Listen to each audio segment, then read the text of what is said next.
नमस्कार। सभी श्रोताओं का महाभारत की कहानी में एक बार फिर से हार्दिक स्वागत, अभिनंदन।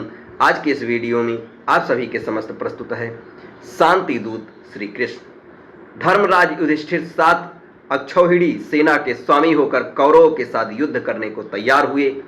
पहले भगवान श्री कृष्ण परम क्रोधी दुर्योधन के पास दूत बनकर गए। उन्होंने 11 अक्षौहिणी सेना के स्वामी राजा दुर्योधन से कहा, राजन, तुम युधिष्ठिर को आधा राज्य दे दो या उन्हें 5 ही गांव अर्पित कर दो, नहीं तो उनके साथ युद्ध करो। श्री कृष्ण की बात सुनकर दुर्योधन ने कहा, मैं उन्हें सुई की नोक के बराबर भूमि भी नहीं दूंगा। हाँ, उनसे युद्ध अवश्य करूंगा। ऐसा कहकर वह भगवान श्री कृष्ण को बंदी बनाने के लिए उद्यत हो गया।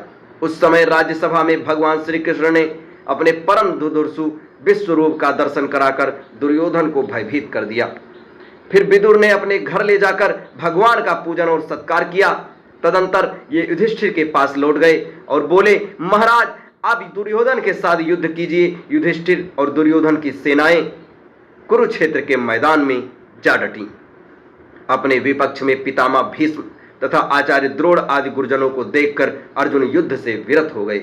तब भगवान श्री कृष्ण ने उनसे कहा, पार्थ, भीष्म आदि गुरुजन शोक के योग्य नहीं है।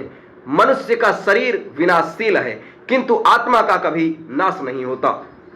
ये आत्मा ही परब्रह्म है। मैं ब्रह्म हूं। इस प्रकार तुम उस आत्मा को समझो। कार्य की सिद्धि और असिद्धि में समान भाव से रहकर कर्मयोग का आश्रय से ले छात्र धर्म का पालन करो। श्री कृष्ण के ऐसा कहने पर अर्जुन रथारूढ़ हो युद्ध में प्रवृत्त हुए। उन्होंने शंख ध्वनि की। दुर्योधन की सेना में सबसे पहले पितामह भीष्म सेनापति हुए। पांडवों के सेनापति शिखंडी थे। इन दोनों में भारी युद्ध छिड़ गया।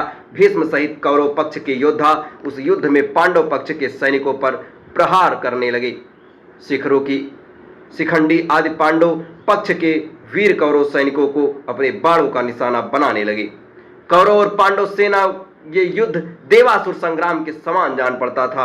आकाश में खड़े होकर देखने वाले देवताओं को वह युद्ध बड़ा आनंददायक प्रतीत हो रहा था। भीष्म ने 10 दिनों तक युद्ध करके पांडवों को अधिकांश सेना को अपने बाणों से मार गिराया। अब इसके आगे की कथा आपको अगले वीडियो में बताई जाएगी। तब तक हमारे साथ बने रहें। धन्यवाद।